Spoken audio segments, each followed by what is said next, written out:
The doorbell rang 4 sharp times that Monday afternoon, echoing through my brand new living room in Oakwood Hills. And somehow, I already knew.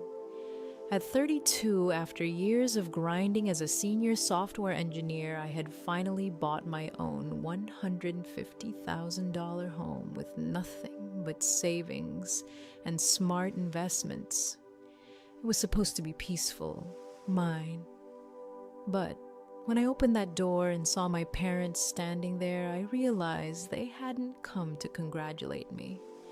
They came to claim something they believed was theirs. When I opened the door, my parents didn't look surprised to see me. They looked entitled, like they had every right to be standing on that porch in Oakwood Hills, even though I had never given them the address. They swept inside without waiting to be invited. My mother, Denise, scanned the entryway, the polished floors, the high ceilings. Not a single word of congratulations. Not even a polite smile. Instead, she turned to me and asked flat and sharp, "Where did you steal the money?" That was her first question. My father, Jeffrey, didn't bother with subtlety. He folded his arms across his chest and demanded to see the purchase documents. Immediately. His tone wasn't curious. It was accusatory. As if he had already decided I must have drained some hidden family trust fund that never even existed. As if my success could only be explained by fraud. "You don't have the business sense for this," my mother hissed, her voice cutting through the quiet of my new living room. "You've always been a burden. There's no way you bought this house outright." I remember standing there in the home I had worked for, saved for, planned for, and feeling something inside me shift, not explode, not break, just harden. Because this wasn't new. The disbelief, the insults disguised as concern, the automatic assumption that anything I achieved had to be illegitimate. They didn't see a 32-year-old senior software engineer who had spent years building her career. They didn't see the late nights, the promotions, the careful investment strategies, the discipline it took to save enough to buy a $150,000 home on my own. They saw a resource, and in their minds, resources belong to them. So instead of arguing, instead of defending myself emotionally, the way they expected, I walked calmly past them into the dining room. Built into the wall was a custom mahogany cabinet. I opened it slowly, deliberately, and pulled out a prepared stack of documents. I had anticipated this moment. Maybe not the exact timing, but the inevitability of it. I returned to the table and placed the top document in front of them. The house title, clear, official, undeniable, but more importantly, highlighted and impossible to ignore was the residency covenant required for ownership in Oakwood Hills. A strict financial requirement, proof of a net worth exceeding $50 million, simply to gain approval in this exclusive community. I watched their faces as they read it. First confusion, then calculation, then the slow dawning realization. If that covenant was real and it was, then there was no version of this story where they could claim they financed, co-signed, or partially owned anything. They had neither the standing nor the capacity to meet that requirement. The fantasy of a hidden family fund evaporated right there on my dining table. The room went very quiet. I let that silence stretch. Then I placed a second document directly on top of the title. Smaller, thinner, but far more personal. The heading read, "Waiver of all future financial obligations." I slid it toward them. No theatrics, no raised voice. Just a simple, steady motion. If they truly believed I had somehow siphoned money from them, then they would have no problem formally acknowledging that I owed them nothing going forward. No more monthly support, no more emergency transfers, no more temporary help that somehow lasted for years. Their eyes snapped up to mine. The outrage was instant. The title of that document may have stunned them, but what really unsettled them was a shift in me. I wasn't pleading. I wasn't explaining. I wasn't trying to win their approval. I was drawing a line, and for the first time in my life, I wasn't asking for permission to do it. 2 days after that silent standoff in my living room, I made the mistake of opening my phone before coffee. That's when I saw it. My mother had posted a long, dramatic essay across every platform she uses. The title was bold, emotional, impossible to ignore. The daughter who abandoned us. I didn't even need to click it to know it was about me, but I did anyway. Line after line, she painted herself as a weary, self-sacrificing mother who had given everything to raise an ungrateful child. She described years of emotional support and financial struggle, hinting that she and my father had poured their limited resources into my education, my stability, my success. And now, according to her, I had turned cold, calculating, greedy. She claimed that the moment I struck it rich, I purchased an extravagant home and then forced them to sign a cruel document cutting off all future support. She framed the waiver not as a boundary, but as emotional blackmail, as punishment, as proof that I had abandoned them in their time of need. It was masterful in a way. The language was polished, vulnerable, just enough detail to feel real, but vague enough to avoid anything verifiable. And people believed her. The comments stacked up quickly. Strangers calling me heartless, selfish, a disgrace. Some shared their own stories about children who forget where they came from. Others urged my parents to stay strong in the face of betrayal. They didn't know me. They didn't know the years of steady monthly transfers from my bank account to theirs.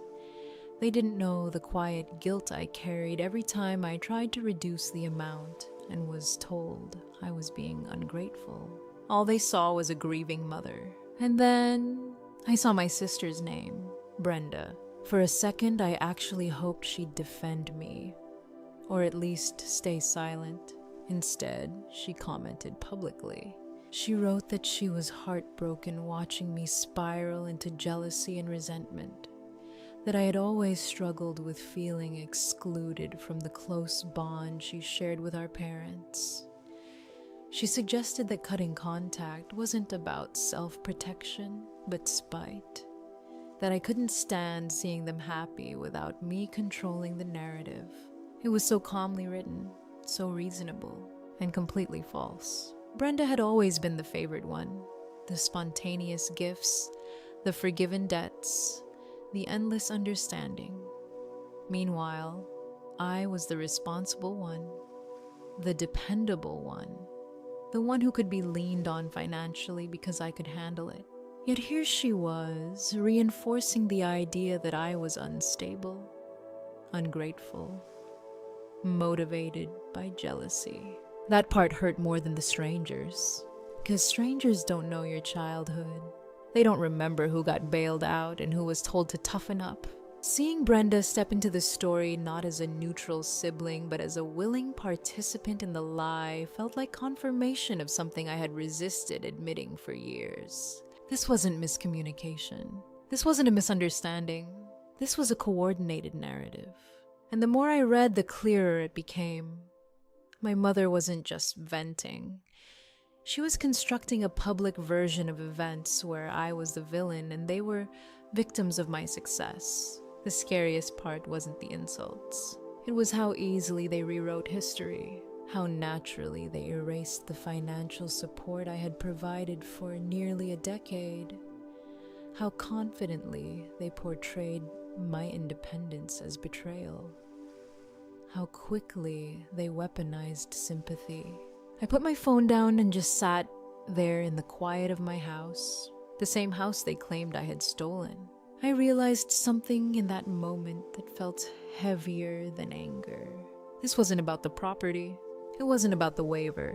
It was about control. As long as I was providing, I was useful. As long as I was silent, I was manageable. The second I set a boundary, I became the enemy. And Brenda's participation sealed it for me. This wasn't one parent acting out emotionally. It was a family system protecting itself. I had spent years believing that if I just explained myself better, worked harder, gave more, they would finally see me clearly. But reading that post, watching the comments multiply, seeing my own sister validate the fiction, I understood that clarity had never been the goal. Compliance was. And for the first time, I stopped wondering how to fix it. I started wondering how to get free. Just when I thought the public humiliation was the worst of it, my father decided to escalate. He didn't call me. He didn't text. He posted. On a shared family forum visible to extended relatives, acquaintances, people I barely knew, he accused me of something far more dangerous than greed. He claimed I had committed tax evasion. According to him, the substantial monthly financial support I'd been sending them for years wasn't generosity. It was a calculated maneuver. He alleged that I had manipulated those transfers for my own benefit on my tax returns, implying that I had underreported income or mischaracterized the payments. He wrote that he was prepared to report me to the Internal Revenue Service. Reading that felt different. The social media smear hurt. It was personal, emotional. This was strategic. My father understood something very clearly. I am not just a daughter. I am a senior software engineer at a respected company. My professional reputation matters. Allegations of financial misconduct, especially involving federal tax authorities, are not casual accusations. They carry weight. They trigger compliance reviews, background checks, risk assessments. He wasn't just trying to shame me. He was trying to scare me. And for a moment it worked. The next morning, I received a formal email from Human Resources requesting an urgent mandatory meeting. The subject line was sterile corporate, professional conduct review. My stomach dropped. When I sat down in the conference room, the HR manager spoke in that careful, measured tone companies use when legal exposure is involved. She referenced the public allegations circulating online. She mentioned the specific accusation about tax evasion and potential IRS involvement. She emphasized the seriousness of any claims related to financial impropriety. They weren't accusing me, but they were concerned. And concern in a corporate environment can quickly become distance. Distance can become liability. Liability can become termination. I remember sitting there, hands folded, hearing my own heartbeat in my ears. Years of work, late nights, debugging systems, leading teams, earning promotions, suddenly felt fragile. Not because I had done anything wrong, but because reputations can be damaged by noise alone. I gave them a brief, controlled explanation. I stated that the matter was a personal family dispute based on demonstrably false claims. I assured them that there was no ongoing investigation involving me and that I was prepared to provide documentation if necessary. What I did not do was defend myself emotionally. I didn't rant about my parents. I didn't cry. I didn't overshare. because I understood something in that moment. This had moved beyond family dysfunction. This was now professional risk. As I walked back to my car after the meeting, the fear hit fully. Not panic, not hysteria, a cold, calculating fear. My parents were willing to drag my name through public mud. They were willing to distort financial support I had given them into a weapon. And if they believed threatening my career would pressure me into retracting the waiver or resuming payments, they clearly underestimated me. But they had revealed something crucial. They were willing to burn everything down. That realization stripped away the last layer of hesitation I had. Up until then, part of me still hoped this would settle, that the drama would fade, that silence might starve it. But silence doesn't stop someone who's escalating. It only gives them space. I sat in my car and opened my contacts. Not to call my parents, not to message Brenda. I searched for something else, a litigation attorney. If they wanted to introduce legal threats into this situation, then I would meet them there. Not emotionally, not defensively, strategically. I secured the contact information for a highly recommended attorney that afternoon. I didn't hesitate. I didn't second guess. For years, I had responded to their pressure with patience, with compromise, with financial support. This time would be different. This time I would respond with documentation, with representation, with law.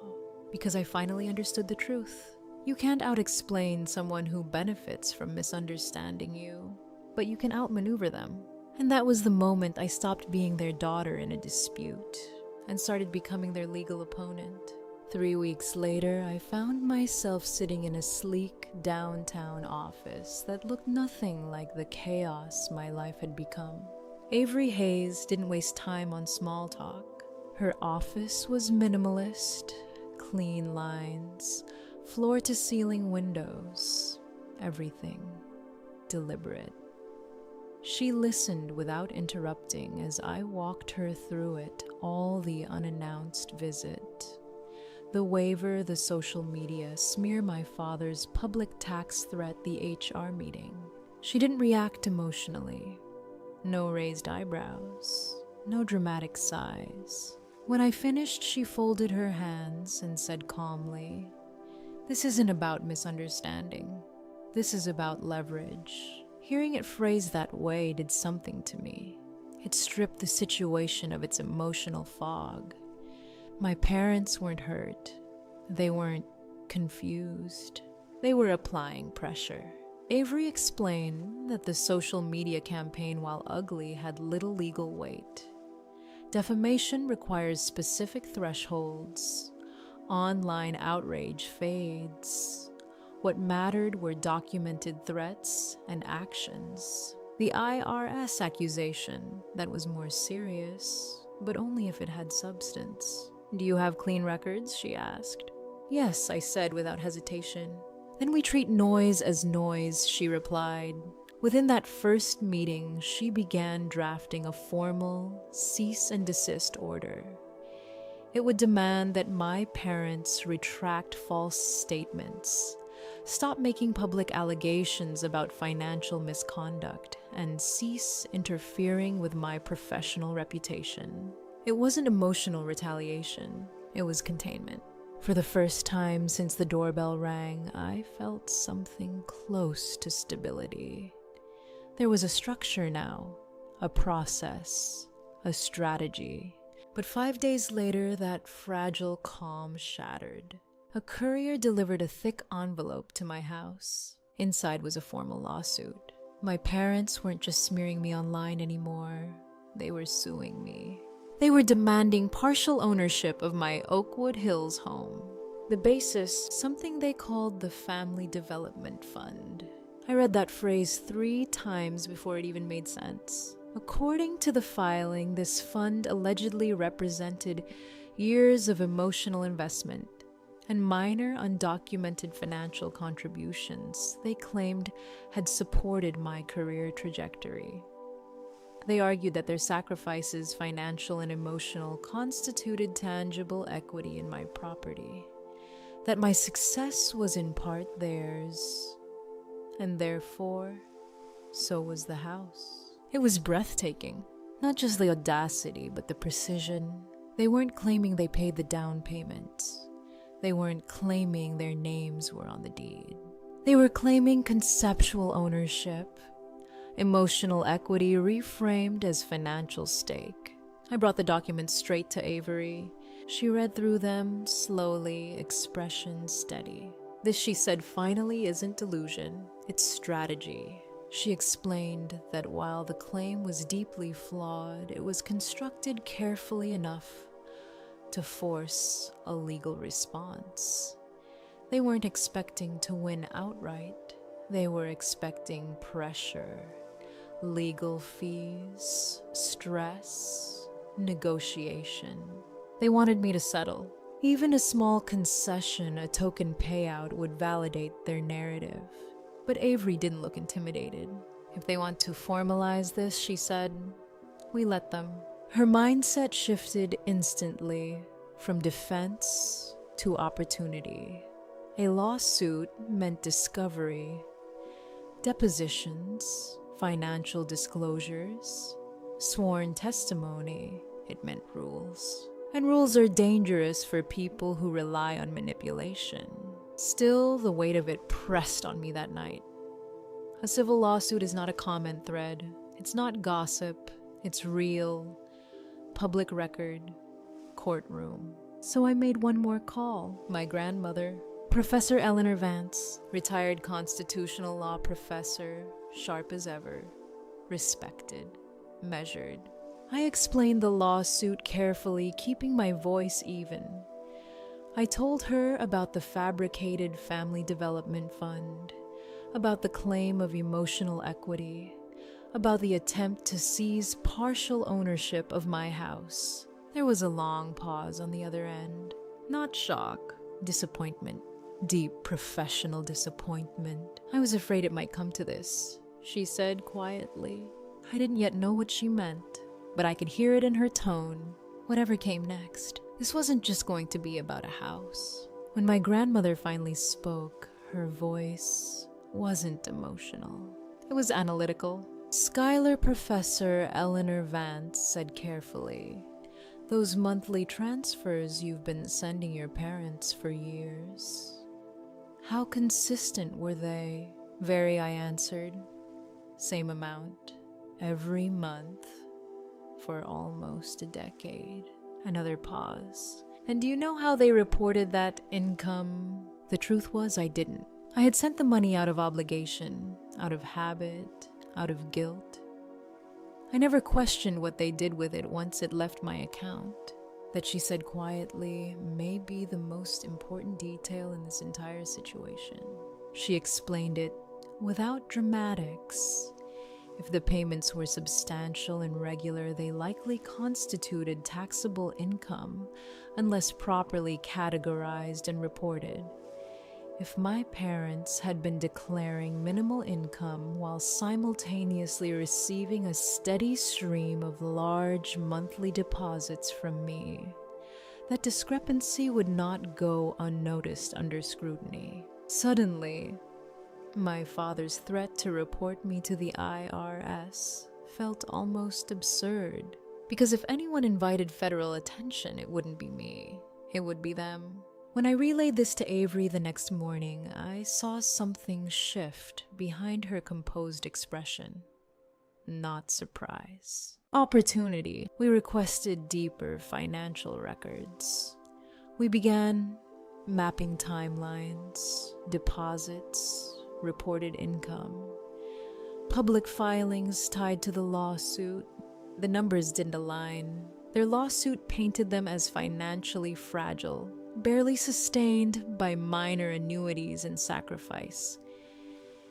Yet my transfers, consistent, documented, traceable, had been flowing into their accounts for years. And there was no evidence, at least in what we could see initially, that those funds had been formally declared as income. The air in Avery's office changed. "This isn't just a weak civil claim anymore," she said. "If the pattern holds, this could be systemic." Systemic, that word carried weight. Because systemic financial concealment isn't a family argument.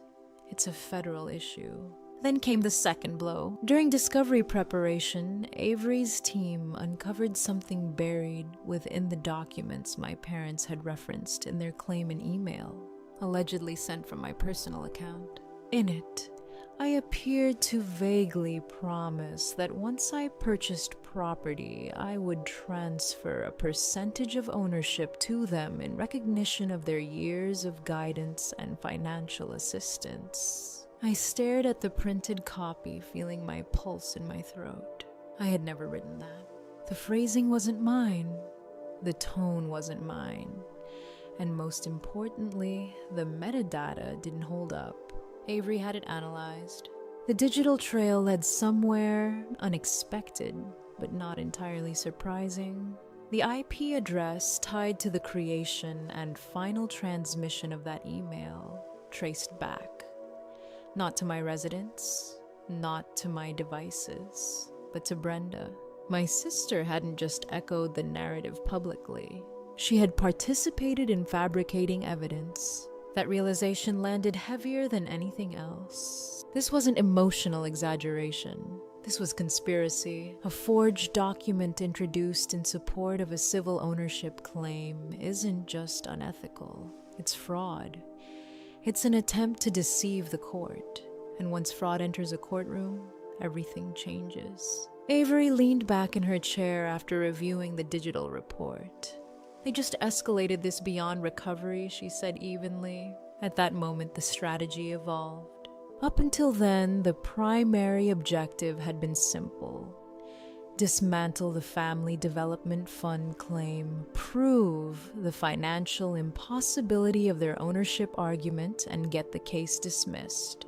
But now we had something far more powerful. A pattern of undeclared income, a forged email, a coordinated attempt to manipulate legal proceedings. "They want a stage," Avery said. "We'll give them one." Her plan was bold. Instead of merely refuting their claim point by point, which would keep the spotlight on their emotional narrative, we would shift the focus entirely. We would introduce overwhelming evidence of financial misconduct.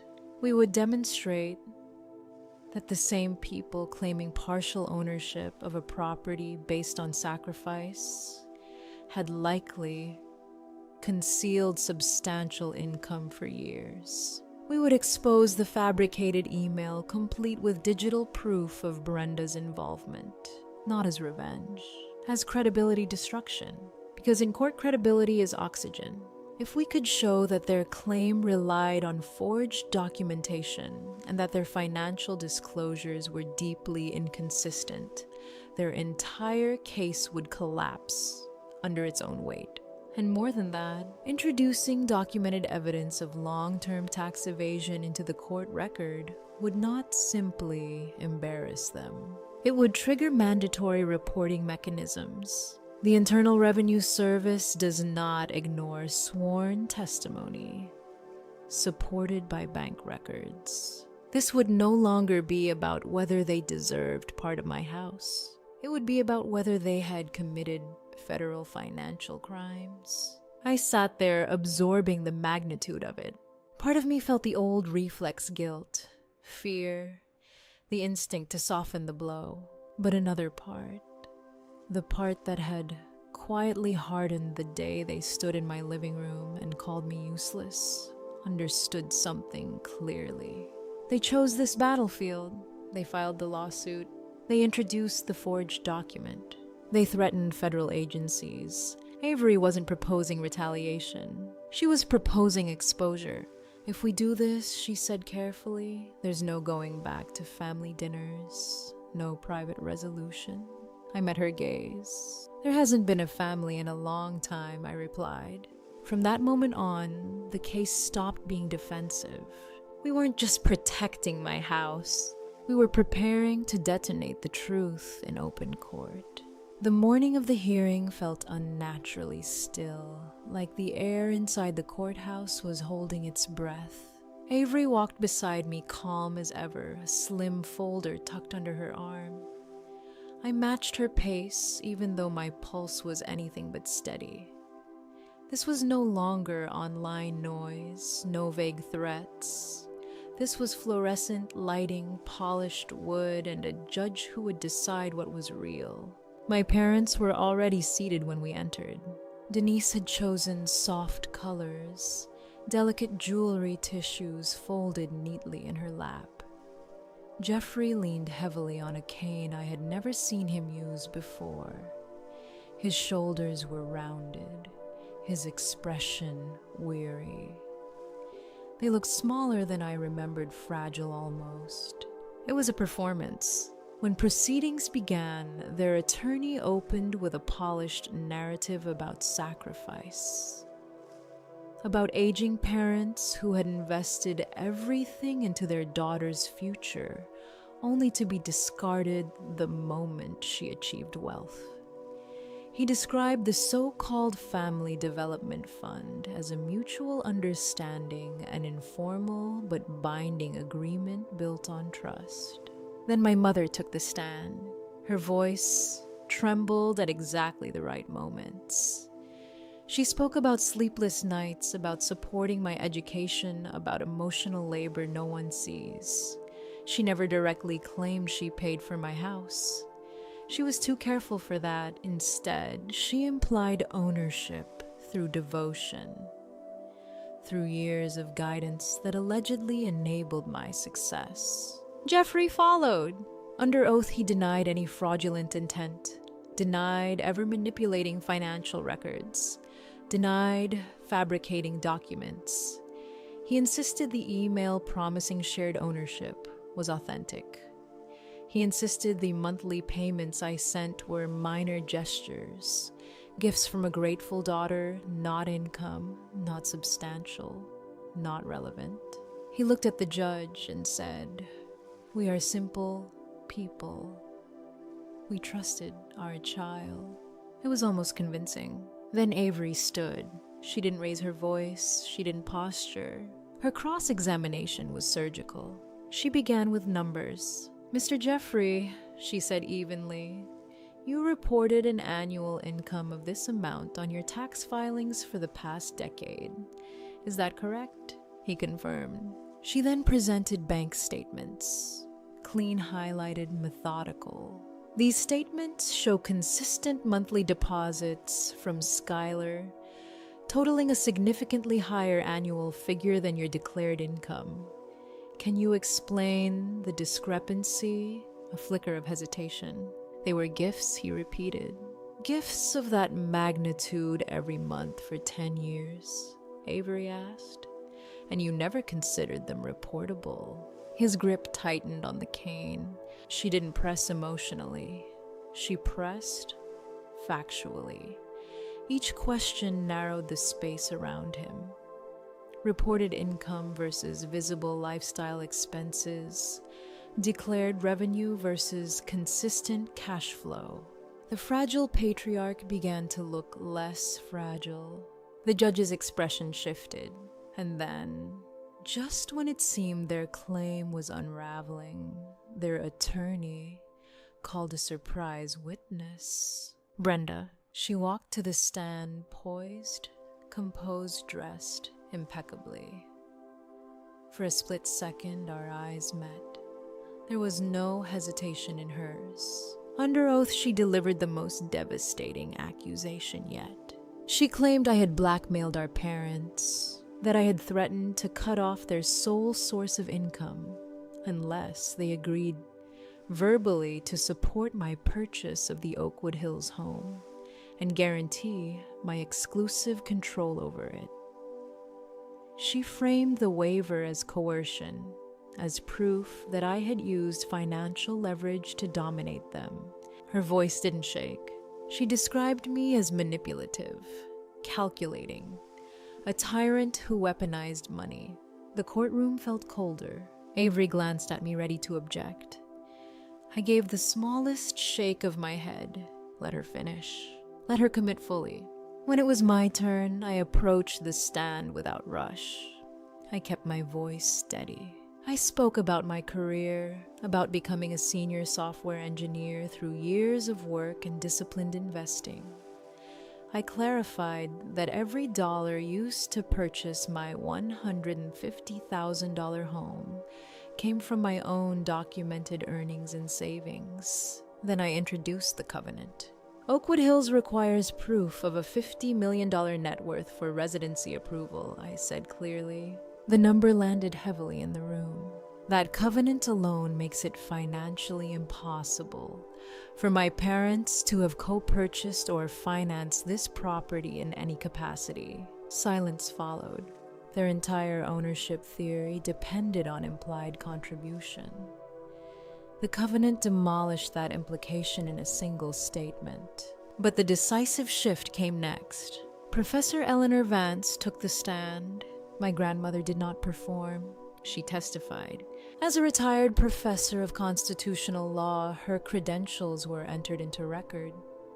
She presented a structured analysis of my parents' financial history, bank records, tax filings, a decade of patterns. She explained the discrepancy between their minimal declared income and the substantial consistent deposits from my account. She outlined how failure to report such income could constitute long-term tax evasion, not emotionally, legally. The judge listened intently, and then Avery introduced the final piece, the email, projected on a screen time-stamped. Avery walked the court through the forensic analysis, server logs, IP trace data, metadata. The originating and editing IP address, she stated calmly, belongs to Brenda Albright's residential network. The courtroom shifted. Brenda's composure cracked just slightly. Avery did not dramatize it. This document, she continued, was manufactured in support of a civil ownership claim. Its submission constitutes attempted fraud upon the court. The combined weight was overwhelming. A decade of undeclared income, a fabricated ownership theory incompatible with community financial covenants, a forged email tied directly to a co-plaintiff. After a brief recess, the judge returned. His ruling was stern, clear, unambiguous. The lawsuit was dismissed with prejudice, meaning it could not be refiled. He condemned the manipulative nature of the claim and the introduction of falsified evidence. Financial penalties were imposed on both Denise and Jeffrey for bad faith litigation. And then came the final blow. Given the documented discrepancies in reported income and the evidence introduced under oath, the court ordered that relevant financial records be referred to federal authorities for review. The Internal Revenue Service would be notified. The gavel struck. My mother gasped, quiet, sharp. And just like that, the control they had tried to exert over my life dissolved under the weight of their own deception. The courtroom emptied slowly. I didn't feel triumph. I felt stillness. For the first time since that doorbell rang, there was nothing left for them to threaten. Only consequences. The fallout came faster than anyone expected. Within 48 hours of the judge's ruling, local news outlets had picked up the story. At first, it was framed as a dramatic family property dispute in Oakwood Hills. The kind of wealthy neighborhood drama people click on during lunch breaks. But once the court transcript surfaced, once the words forged, email undeclared income and IRS referral appeared in black and white, the tone shifted. This wasn't a misunderstanding. It was fraud. Jeffrey's name, once attached to motivational posts about family loyalty and legacy building, began trending for a different reason. Denise's carefully curated image of the devoted mother who had sacrificed everything unraveled under scrutiny. Comment sections filled with disbelief. Old acquaintances surfaced online, quietly, confirming what many had long suspected: the numbers had never added up. The public collapse was brutal, but what shocked Skyler wasn't the media storm. It was the audacity that followed. Denise called her the morning after the first headline ran.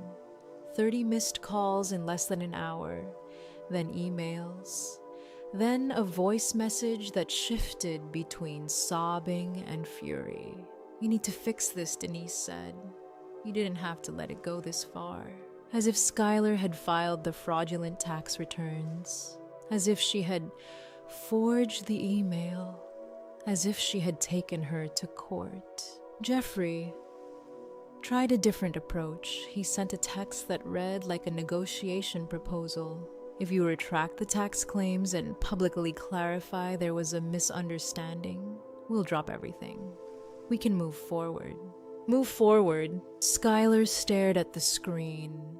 Something in her chest no longer tightening, just settling. The panic that used to live there was gone. In its place was something solid. Stillness. She forwarded every message to Avery. Avery's reply came quickly and without emotion. "Do not respond. Preserve all communication. Any further contact will be treated as harassment." Brenda tried too. A late-night email accusing Skyler of destroying the family for attention. Another message suggesting they could resolve this privately. But Avery responded directly, this time firm and surgical. All communication must cease immediately. Further attempts will be documented and added to the existing record. There was no room left for intimidation. Skyler blocked every number, every email. Social media accounts disappeared from her view. The silence that followed felt almost unfamiliar. For the first time in months, her home in Oakwood Hills felt like what it was supposed to be: a sanctuary. The house no longer felt like contested territory. No tension hummed beneath the walls. No legal shadow hung over the windows. She walked through the kitchen one evening, sunlight spilling across the marble countertops, and realized something simple. Peace is quiet. Weeks passed. The IRS referral turned into formal inquiries. Subpoenas followed.